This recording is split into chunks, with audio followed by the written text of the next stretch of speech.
안녕하세요. 오늘 여러분과 함께 좀 깊이 파고들 이야기는요, 바로 한국의 노인 일자리 사업에 관한 겁니다. 이게 참 좋은 취지잖아요? 어르신들 소득에도 도움되고 또 사회 참여 기회도 드리고. 그런데 최근에 이 사업 관련해서 여러 우려의 목소리가 나오고 있습니다. 특히 안전 문제요? 네, 맞습니다. 좋은 뜻으로 시작했지만 운영 과정에서 예상치 못한 문제들이 좀 불거져 있는 상황이죠. 저희가 오늘 주로 살펴볼 자료는 국회 보건복지위원회 박희승 의원실에서 보건복지부 자료를 받아서 분석한 내용입니다. 국정감사 자료니까 꽤 신뢰도가 높다고 볼 수 있겠죠? 그렇죠. 공식적인 데이터를 기반으로 한 분석이니까요. 그래서 이번 시간에는 이 노인 일자리 사업이 지난 20년간 정말 얼마나 커졌는지, 그런데 왜 또 한편에서는 참여하시는 어르신들 안전사고나 또 중간에 그만두시는 이야기가 자꾸 나오는지, 그 배경에 뭐가 있는지 좀 같이 파헤쳐보려고 합니다. 네, 그 원인을 좀 다각적으로 살펴볼 필요가 있겠네요. 자, 그럼 한번 제대로 풀어가 볼까요? 이게 2004년에 처음 시작할 때는 한 2만 5천 명? 그 정도 규모였다고 해요. 근데 지금은 100만 명이 넘는 분들이 참여하시거든요. 정말 어마어마하게 커졌죠.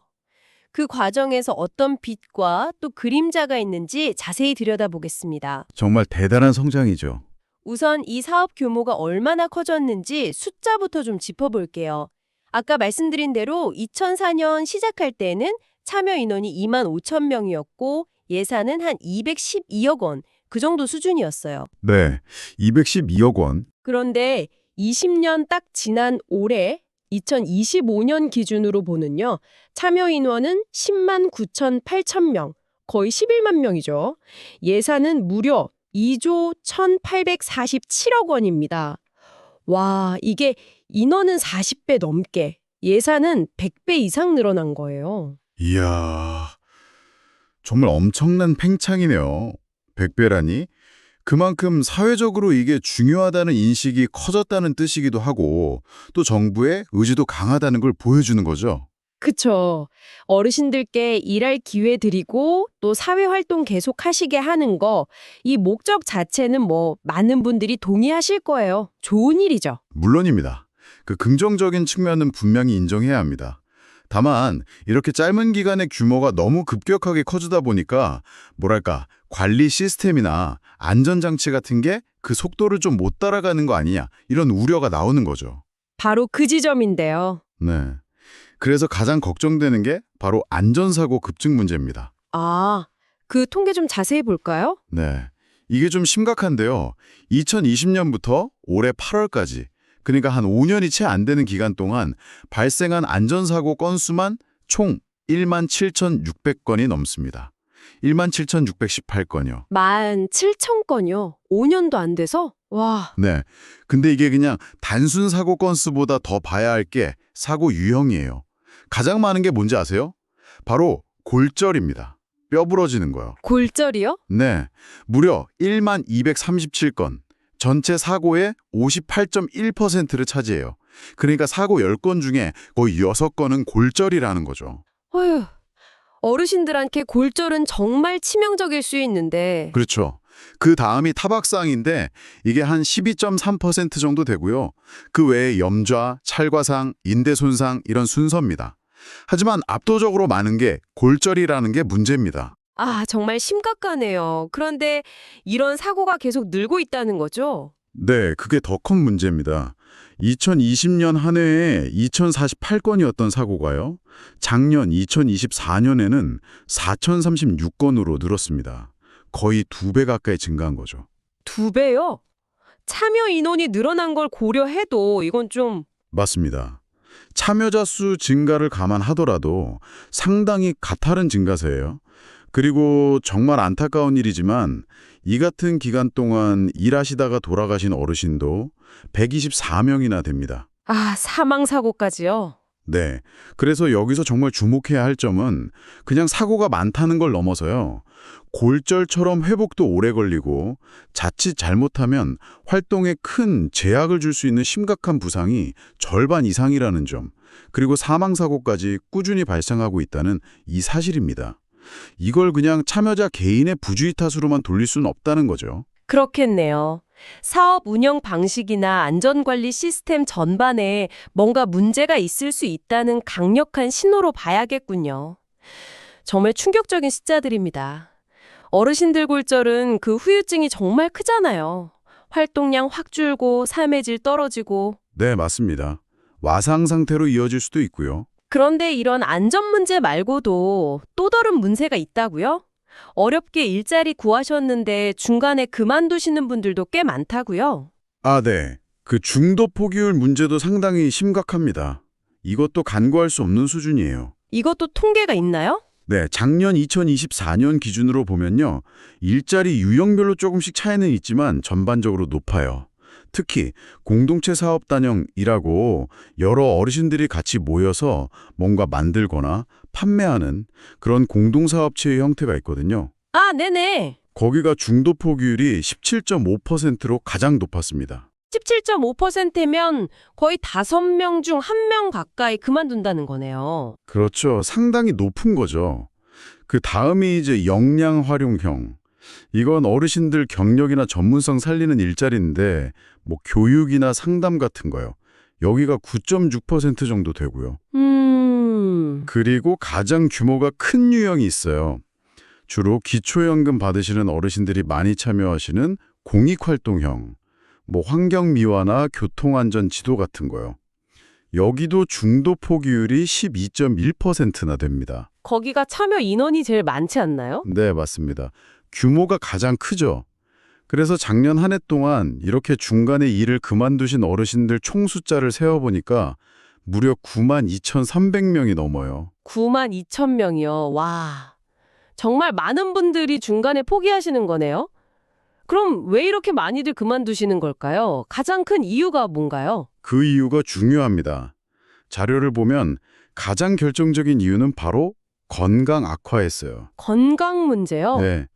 중도 포기하신 92,000여 명 중에 절반이 넘는 48,000여 명, 비율로는 딱 52%가 건강이 안 좋아져서 일을 그만뒀다고 답했습니다. 절반 이상이 건강 때문이라. 네. 그리고 중요한 건 아까 말씀드린 세 가지 주요 일자리 유형 모두에서 이 건강 악화가 중도 포기의 가장 큰 원인으로 나타났다는 거예요. 특정 유형의 문제가 아니라는 거죠. 아, 그 점이 의미심장하네요. 단순히 개인적인 건강관리 문제로만 치부할 게 아니라 뭔가 구조적인 문제가 있을 수 있다는 거군요. 바로 그겁니다.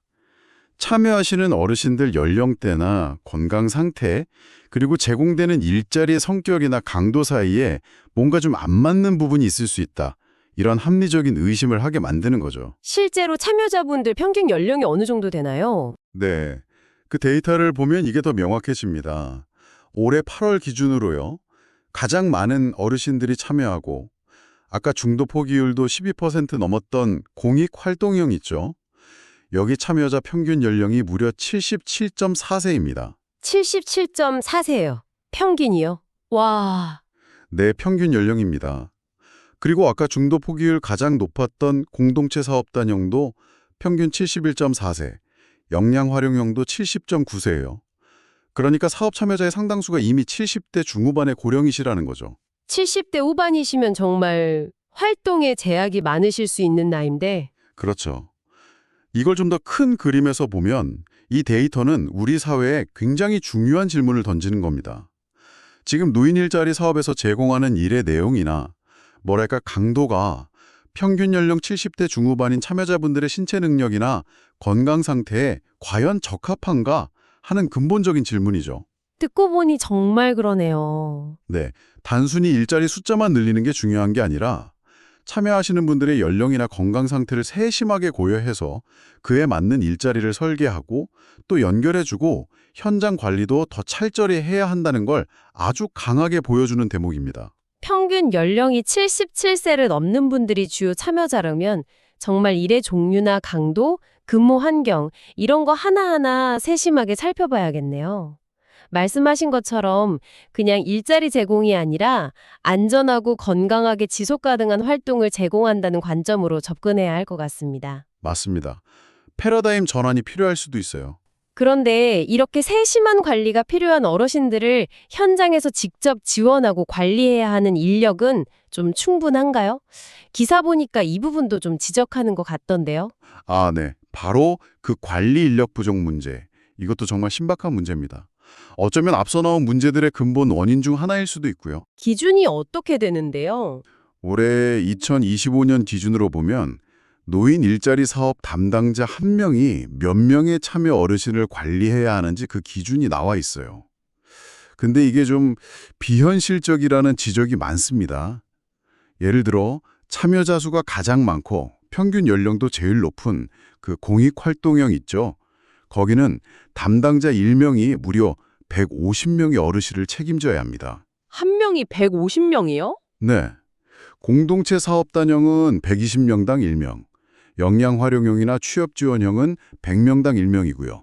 와, 상식적으로 생각해도 한 명이 100명, 150명이나 되는 어르신들 활동 상황을 일일이 다 챙기고 안전교육하고 현장 점검하고 또 건강 상태 변화나 어려운 점까지 파악해서 지원한다는 게 이게 가능한가요? 현실적으로 매우 어렵다고 봐야죠. 거의 불가능에 가깝다고 봅니다. 서류 작업만 해도 시간이 부족할 거예요. 그쵸. 결국 이런 관리 인력 부족이 현장에서의 안전관리 소홀, 또 개별 어르신들에 대한 지원 미흡으로 이어질 수밖에 없을 것 같고, 이게 아까 봤던 그 높은 안전사고율이나 중도 포기율하고도 연결될 수밖에 없겠네요. 정확한 지적입니다. 결국 이 문제들은 다 따로따로 떨어진 게 아니라 서로 맞물려 돌아가는 구조적인 문제라고 봐야 합니다. 안전사고, 중도 포기, 관리 인력 부족. 이 세 가지가 다 얽혀 있는 거죠. 그래서 박희승 의원도 이런 문제점들을 지적하면서 개선 방향을 제시했는데요. 어떤 제안을 했나요? 네, 박 의원 발언을 좀 요약해 보면 우선 이 노인 일자리 사업 자체가 가진 긍정적인 효과는 분명히 인정해야 한다. 이걸 강조합니다. 어르신들이 이를 통해서 건강도 유지하고 사회활동 참여하면서 얻는 활력 같은 거 있잖아요. 이게 개인의 삶의 질 향상뿐만 아니라 장기적으로 보면 국가 전체 의료비 절감에도 기여하는 측면이 있다는 거죠. 네, 그건 맞는 말이죠. 그리고 노후소득 보충 효과도 당연히 있고요. 또 사회적인 관계망 속에서 소속감을 느끼고 외로움이나 우울감을 해소하는 데도 큰 도움이 된다고 평가했습니다. 긍정적인 효과는 분명히 있군요. 네, 분명히 있습니다.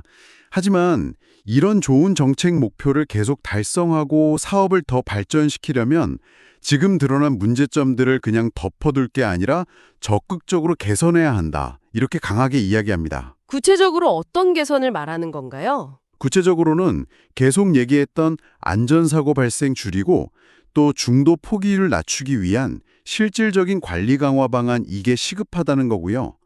그러려면 지금 담당 인력 배치 기준이나 또 참여자 뽑는 기준 같은 걸 현실에 맞게 좀 더 합리적으로 조정해야 한다. 이런 점들을 지적했습니다. 결국 관리 시스템을 현실화하고 강화해야 한다는 거네요. 네, 맞습니다. 결국 이 논의를 종합해보면요. 노인 일자리 사업이 이제 양적 성장을 넘어서 뭐랄까 질적인 성숙 단계로 나아가야 할 때다. 이런 결론에 이르게 됩니다. 단순히 일자리 몇 개 만들었냐 이런 숫자 경쟁을 넘어서요. 참여하시는 어르신 한 분 한 분의 안전과 건강을 어떻게 실질적으로 지켜드리고 지원할 것인가. 그리고 그분들이 정말 보람을 느끼면서 할 수 있는 활동을 어떻게 제공할 것인가. 이런 고민이 필요한 시점이라는 거죠. 네. 사업의 내실을 다지는 게 정말 중요해진 시점이군요. 그렇습니다. 지속 가능성을 위해서라도 반드시 필요한 과정입니다. 오늘 저희가 살펴본 자료들을 통해서 한국의 노인 일자리 사업이 지난 20년간 정말 눈부시게 양적으로 성장했지만 그 이면에는 참여하시는 어르신들의 안전사고가 급증하고 있고 또 건강 문제 때문에 중간에 그만두시는 비율도 높고 이걸 뒷받침해야 할 관리 시스템은 좀 역부족인 이런 복합적인 과제들이 있다는 걸 확인할 수 있었습니다. 네, 맞습니다. 노인 빈곤 문제 완화나 사회 참여 증진이라는 아주 중요한 정책 목표를 추구하는 과정에서 실제 사업 운영 현장의 어려움들, 특히 고령 참여자분들의 건강이나 안전 문제라는 현실적인 제약과 어떻게 좀 균형점을 찾아 나갈 것인가 하는 매우 중요하고도 시급한 과제를 우리가 마주하고 있는 상황입니다. 그렇죠. 사업의 좋은 취지는 살리면서도 이런 부작용들은 최소화할 수 있는 보다 섬세하고 현실적인 접근이 정말 필요해 보입니다. 네, 정말 그렇습니다. 자, 그렇다면 이 모든 데이터와 분석이 우리에게 던지는 질문은 뭘까요? 오늘 저희가 다룬 내용은 주로 현재 노인 일자리 사업이 안고 있는 문제점, 그리고 이걸 어떻게 개선해야 할까 하는 필요성에 좀 초점을 맞췄습니다. 여기서 한 걸음만 더 나아가서 청취자 여러분께 마지막으로 한번 생각해 보실 만한 질문을 던져드리고 싶어요. 네, 어떤 질문일까요? 지금 운영되고 있는 일자리의 형태를 개선하고 관리 방식을 보완하는 것도 물론 중요합니다. 그런데 이걸 넘어서서요, 우리 사회의 어르신들이 평생 쌓아오신 그 소중한 경험과 삶의 지혜, 이걸 존중하고 또 활용하면서도 동시에 그분들의 건강과 안전을 보다 적극적으로 보호할 수 있는 그런 새로운 형태의 사회적 기여나 역할 모델 혹은 지원 시스템 같은 걸 상상해 볼 수는 없을까요? 아, 기존의 일자리라는 틀을 좀 벗어난 접근이네요. 네. 특히 평균 연령이 70대 후반에 달하시는 어르신들에게 진정으로 의미 있는 사회 참여란 과연 어떤 모습이어야 할지, 우리가 흔히 생각하는 노동이나 일자리라는 틀에서 조금 벗어나서 함께 고민해 보는 건 어떨까 싶습니다. 이 질문에 대한 여러분의 생각을 한번 정리해 보시는 것도 의미 있는 시간이 될 것 같습니다.